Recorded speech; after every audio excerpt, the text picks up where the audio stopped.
Assalamualaikum warahmatullahi wabarakatuh. Bertemu lagi dengan saya Setiawan dalam kuliah statistik.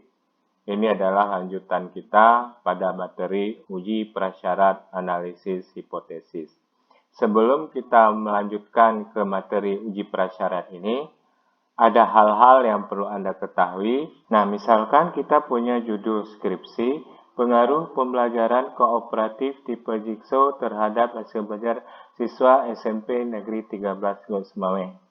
Dari judul skripsi ini, di dalam pembuatan skripsi, kita harus membuat sebuah rumusan masalah. Itu adanya nanti di bab 1, rumusan masalah. Apa rumusan masalah? Rumusan masalah adalah pertanyaan yang kita berikan yang jawabannya nanti setelah penelitian baru diketahui jawabannya apa. Jadi rumusan masalah adalah sebuah pertanyaan dari yang akan kita teliti dan jawabannya itu akan terlihat akan terjawab setelah kita melakukan penelitian. Nah, pertanyaannya apa? Apakah ada pengaruh? Nah, ini pertanyaannya, apakah ada pengaruh? Nah, apakah ada pengaruh pembelajaran kooperatif tipe Jigsaw terhadap hasil belajar siswa SMP Negeri 13? Nah, ini adalah rumusan masalah. Nah, dari rumusan masalah ini akan lahir yang namanya hipotesis penelitian. Nah, apa itu hipotesis penelitian? Hipotesis itu sendiri adalah jawaban sementara dari rumusan masalah.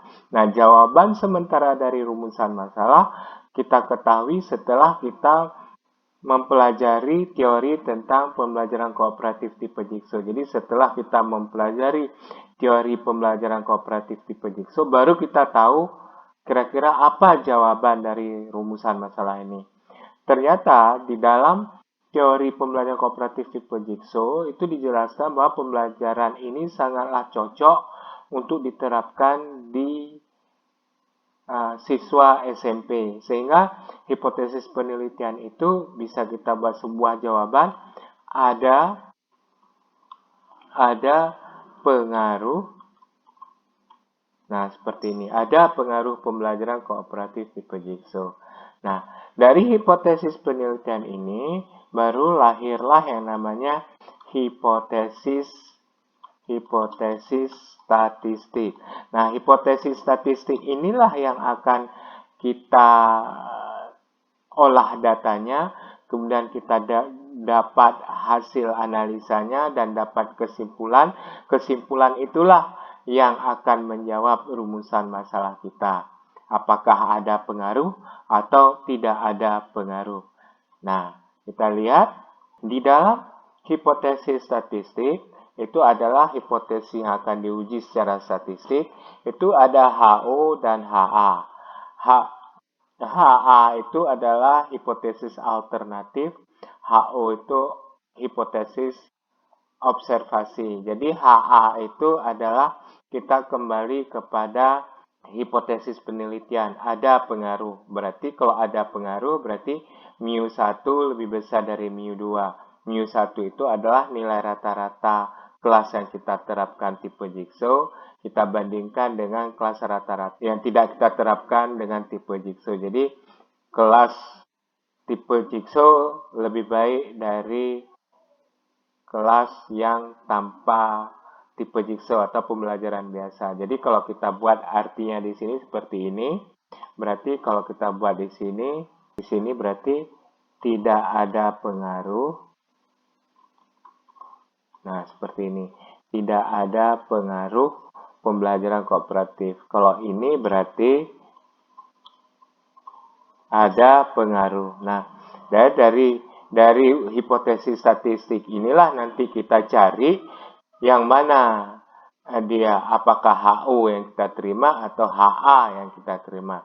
Nah, sebelum hipotesis statistik ini kita lakukan pengolahan data, maka kita harus melakukan uji prasyarat analisis dulu. Kalau uji prasyarat analisis hipotesis ini memenuhi syarat, kita bisa melanjutkan dengan pencarian ini. Jadi hipotesis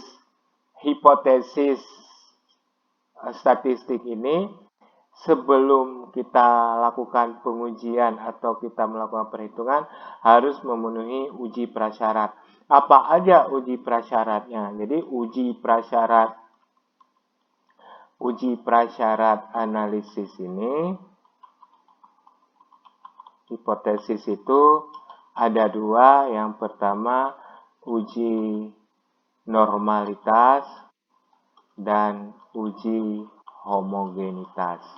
Apa itu? Nah, akan kita lihat pada materi berikutnya ini. Nah, judul skripsi itu tidak terbatas, terserah kita. Kebetulan ini adalah judul skripsi untuk pembelajaran. Misalkan lagi kita coba melakukan penelitian atau judul skripsi pada ekonomi, misalnya pengaruh pelayanan model A di Bank Kecamatan Muara 2 misalnya. Jadi rumusan masalahnya apakah pengaruh judul skripsi pengaruh pelayanan model A terhadap nasabah di Bank Kecamatan Muara 2. Jadi rumusan masalahnya apakah ada pengaruh. Nah, tinggal kita kopikan aja judulnya seperti ini. Nah, jadi apakah ada pengaruh pelayanan model A? Nah, seperti ini. Nah, ini apakah ada pengaruh pelayanan model A terhadap nasabah di Bank Kecamatan Muara 2? Berarti hipotesis penelitiannya berarti ada pengaruh. Nah, seperti ini. Jadi tinggal kita ambil contoh yang gampang. Nah, ada pengaruh pelayanan model A terhadap nasabah di Bank Kecamatan. Nah, berarti sama aja di sini berarti tidak ada pengaruh. Dan di sini ada pengaruh. Nah, jadi saya kira contohnya seperti ini. Caranya sama saja dengan yang judul skripsi yang model pendidikan. Ini kalau judul yang model ekonomi. Saya kira mudah kita pahami pemahamannya ini. Nah, selanjutnya kita lanjut pada uji prasyarat analisis hipotesis. Apa itu uji normalitas dan apa itu uji homogenitas? Nah, selanjutnya kita lihat uji normalitas dan uji homogenitas. Uji normalitas yaitu bertujuan untuk mengetahui apakah data dari masing-masing kelas dalam penelitian ini berasal dari populasi yang berdistribusi normal atau tidak. Kelas di sini maksudnya bisa kelas, bisa kelompok. Jadi artinya kita bisa melakukan penelitian itu bisa di sekolah maupun kelompok orang. Nah, uji normalitas itu ada dua, yaitu uji normalitas chi kuadrat dan uji normalitas Lilliefors. Uji normalitas chi kuadrat biasa digunakan kalau data kita lebih dari 30. Nah, bagaimana caranya? Nah, kita lihat rumusnya adalah ini namanya rumus chi kuadrat hitung, yaitu FO kurang FE dikuadratkan per FE. Nah, ini semua. FO itu yaitu frekuensi hasil pengamatan itu sesuai dengan tabel distribusi frekuensi. FE itu sendiri nanti akan kita ada rumus tersendiri, sementara K adalah kelas interval. Nah, kita lihat sementara ini syaratnya chi kuadrat hitung lebih besar dari chi kuadrat tabel. Nanti akan kita lihat tabel chi kuadrat dengan taraf signifikan alfa sama dengan 0,05 dan dk sama dengan K kurang 1. Maka data tersebut dikatakan berdistribusi normal. Alfa di sini maksudnya adalah tingkat kesalahan yang ditolerir, yaitu 5%. Nah, jadi ini adalah nilai yang ditentukan, cuman kita ambil aja 0,05. Nah, ada juga yang kedua, uji normalitas Lilliefors. Uji normalitas Lilliefors itu biasanya digunakan kalau data kurang dari 30. Adapun langkah-langkahnya, nah nanti akan kita lihat langsung pada contoh soal. Nah, ini langkah-langkah uji Lilliefors, Anda baca sendiri.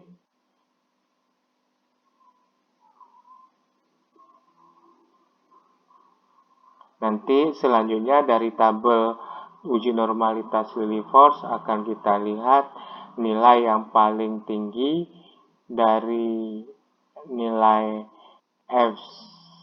selisih FZI kurang SZI, kemudian kita bandingkan dengan nilai L tabel. Jadi nilai hasil selisih ini dikatakan nilai L atau LO, nanti kita bandingkan dengan L tabel. Jika nilai LO lebih besar dari nilai tabel Lilliefors, maka data tidak berdistribusi normal. Berarti yang kita ambil adalah nilai LO itu harus lebih kecil dari nilai tabel. Berikutnya adalah uji homogenitas yang merupakan uji prasyarat analisis hipotesis yang kedua. Uji homogenitas ini berfungsi untuk mengetahui apakah sampel ini berasal dari populasi dengan varian yang sama. Nah, rumus yang kita gunakan adalah F sama dengan varian terbesar per varian terkecil. Nah, kemudian keputusannya jika F hitung lebih kecil dari F double, maka kedua varian homogen. Jika F hitung lebih besar dari F double, maka kedua varian tidak homogen. Nah, nanti kita hitung dulu berapa F hitung dengan rumus ini, baru kita bandingkan dengan F double. Contoh yang pertama, kita punya dua kelompok data kelas eksperimen dan kelompok data kelas kontrol. Ini hasil tesnya. Nah, untuk contoh yang pertama kita lihat data di atas 30.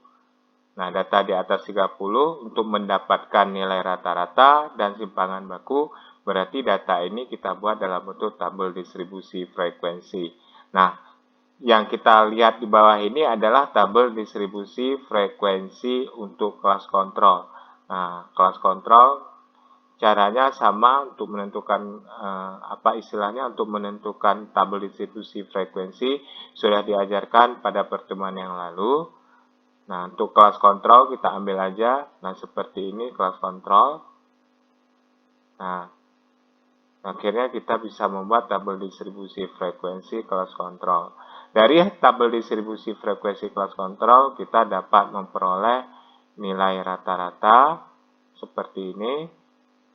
Nah, ini 2422 itu kita peroleh dari sini. Dibagi dengan jumlah siswanya 36. Kemudian variannya, untuk varian kita peroleh nilai FIXI kuadrat itu dari sini. Kemudian FIXI yang ini dikuadratkan dibagi seperti ini.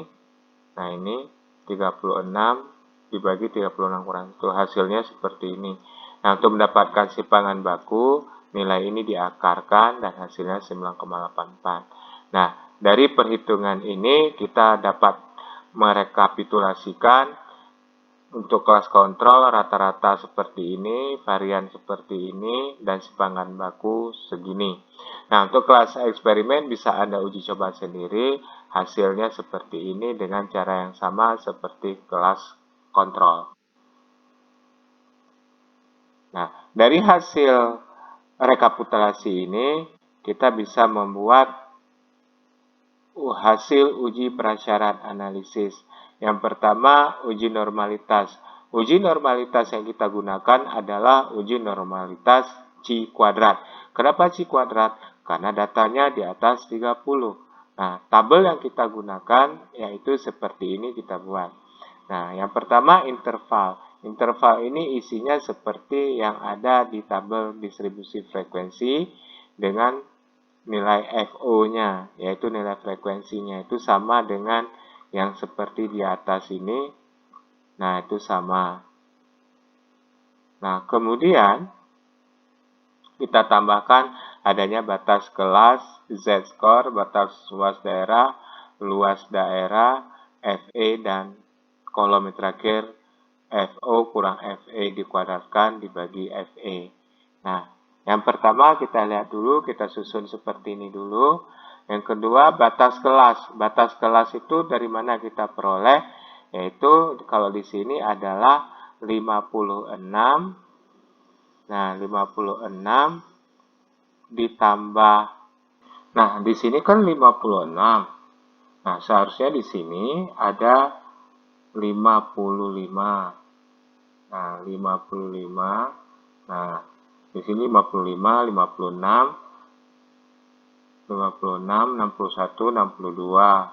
Kalau di sini 67, 68, 73, 74. Nah, berarti batas kelas ini berarti nilai 55 ditambah 56 dibagi 2. Jadi di sini 55 ditambah 56 dibagi 2. Hasilnya adalah 55,5. Nah, berikutnya 61,5 itu dari mana? Dari sini. Nah, 61 ditambah 62 dibagi 2 hasilnya 61,5 dan seterusnya. Nah, Z-score ini dari mana kita peroleh? Z-score itu kita peroleh dari rumus. Rumusnya yang mana? Nah, kita perhatikan. Z-score itu adalah nilai X kurang X bar per S. Nah, nilai X kita di sini adalah 55,5. Nah, jadi kalau kita lihat di sini, nilai X barnya adalah untuk eksperimen 72,5. Berarti nilai kita adalah, nah kita lihat 72,5 dengan 8,24. Jadi kalau kita lihat di sini, salah satu contohnya adalah X barnya 72,5, S simpanan baku 8,24. Berarti kalau di sini min 2,5 ini kita peroleh dari 55,5. Nah, dikurang X bar 72, berapa tadi? 72,5 dibagi S. S itu berarti 8,24. Nah, nanti kita dapatkan hasilnya min 2,06.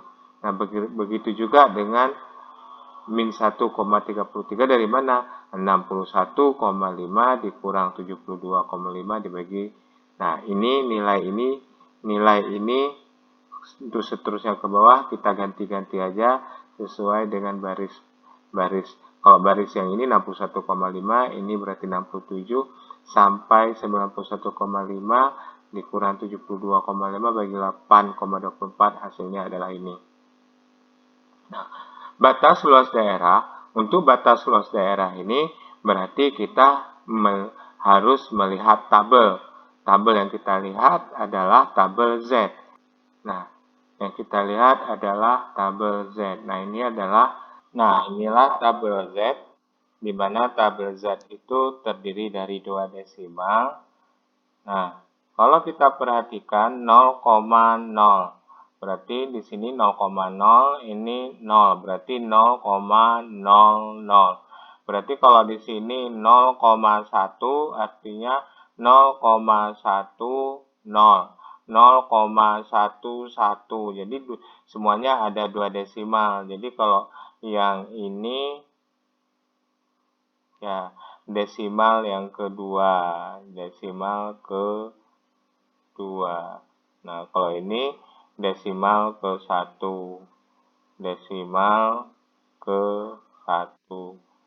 Nah, contohnya kayak tadi min 2,06.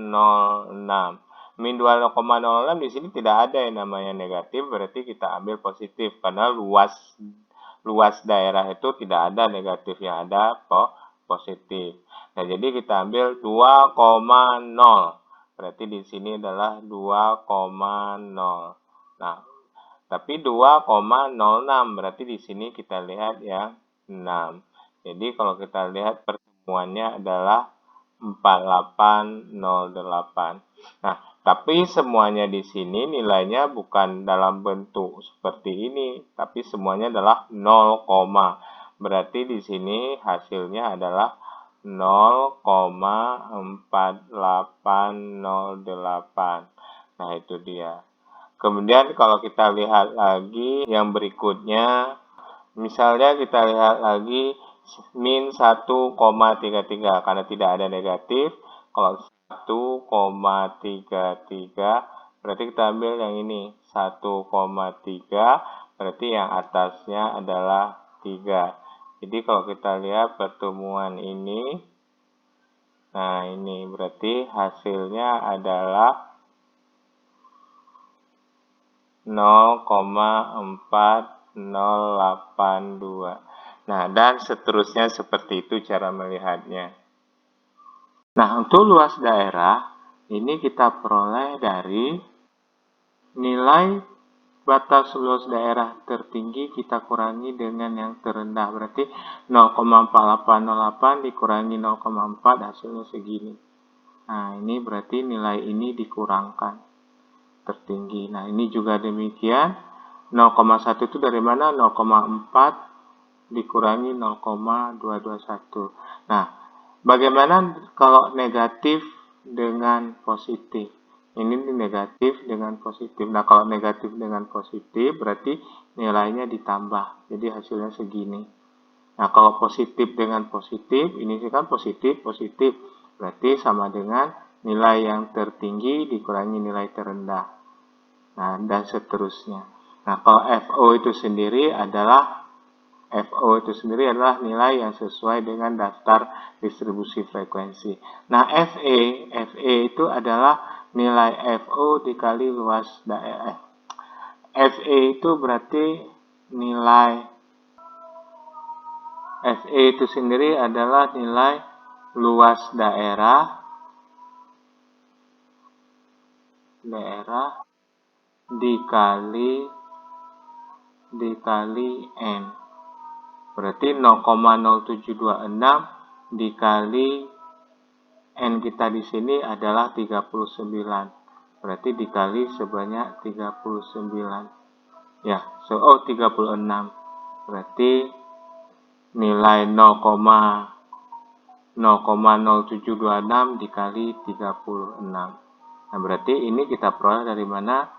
Nilai 0,1791 dikali 36 dan seterusnya. Nah, kita peroleh nilai nilai F6, ini kita peroleh dari nilai 0,1791 dikali 36. Nah, kemudian nilai FO dikurang FE, kemudian dikuadratkan, kemudian dibagi dengan FE, hasilnya seperti ini. Nah, sekira gampang. FO berarti 3 dikurang nilai FE, hasilnya kita kuadratkan, kemudian kita bagi FE, hasilnya ini. Dan seterusnya. Kemudian kita jumlahkan seluruhnya, ini kita jumlahkan semuanya, hasilnya adalah 4,13331. Nah, kemudian nilai C kuadrat itu kita peroleh sejumlah yang tadi itu 4,331 bisa kita bulatkan menjadi 4,13. Nah, kemudian baru kita lihat C kuadrat tabel. Bagaimana mencari C kuadrat tabel? C kuadrat tabel itu berarti kita di tabel dengan DK banyak kelas dikurang 1. Nah, banyak kelas kita adalah sebanyak 6. Kita hitungnya 1, 2, 3, 4, 5, 6. Jadi ada sebanyak 6 dikurang 1, hasilnya adalah 5. Nah, itu dekanya. Nah, bagaimana cara melihatnya? Nah, kita ingat bahwa alfa kita adalah 5% atau 0,05. Nah, jadi tabel kita adalah seperti ini. Inilah tabel C kuadrat. Ini adalah tabel C kuadrat. Nah, tadi kita lihat bahwa alfa kita adalah 5%. Nah, alfa kita 5%. DK kita tadi berapa? 6 kurang 1 berarti adalah 5. Hasil yang kita peroleh adalah, nah ini dia 11,07. Nah, kita peroleh sebesar 11,07. Jadi data dikatakan normal apabila C kuadrat hitung lebih kecil dari C kuadrat tabel. Ternyata C kuadrat hitung kita 4,13, jelas lebih kecil dari C kuadrat tabel, yaitu sebesar 11,07. Sehingga dapat disimpulkan bahwa kelompok eksperimen berdistribusi normal. Nah, berikutnya kelas post-test, caranya sama. Nah, Anda coba sendiri, Anda perhatikan, Anda coba sendiri. Ini maksudnya adalah negatif, kita perbesar sedikit. Nah, caranya sama, Anda bisa lihat sendiri.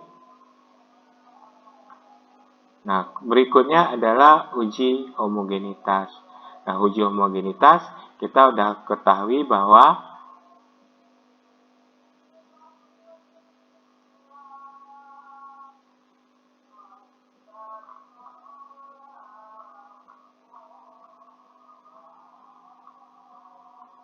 dari rekapitulasi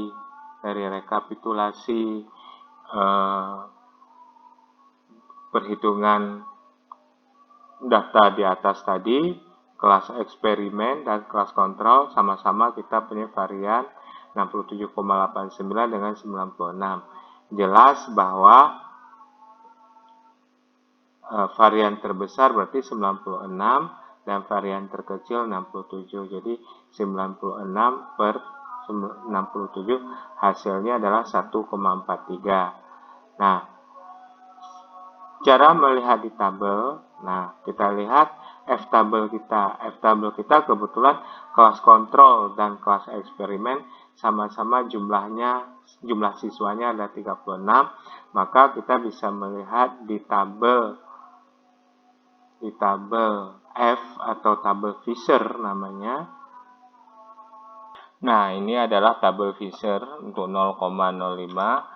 Nah, kita lihat tadi kalau yang atas itu berarti varian terbesarnya kebetulan jumlah siswanya adalah 36. Nah, kalau kita lihat 36 itu nggak ada, yang ada 30 sampai 40. Kita ambil yang 40. Kemudian yang kedua yang di bawah 36 juga karena kebetulan sama. Nah, ada 36, berarti semuanya kalau kita lihat di sini, nah ini dia, hasilnya adalah 1,73. Ini kita anggap 1,73. Ya, 1,73. Nah, karena F hitung lebih kecil dari F tabel, kita lihat F hitungnya 1,43. F tabelnya 1,73. Udah jelas F hitung lebih kecil dari F tabel. Maka dapat disimpulkan kedua kelompok data bersifat homogen. Nah, cukup sekian untuk pertemuan kali ini. Contoh untuk data di atas 30. Sampai ketemu pada contoh data di bawah 30. Sampai ketemu pada contoh berikutnya. Assalamualaikum warahmatullahi wabarakatuh.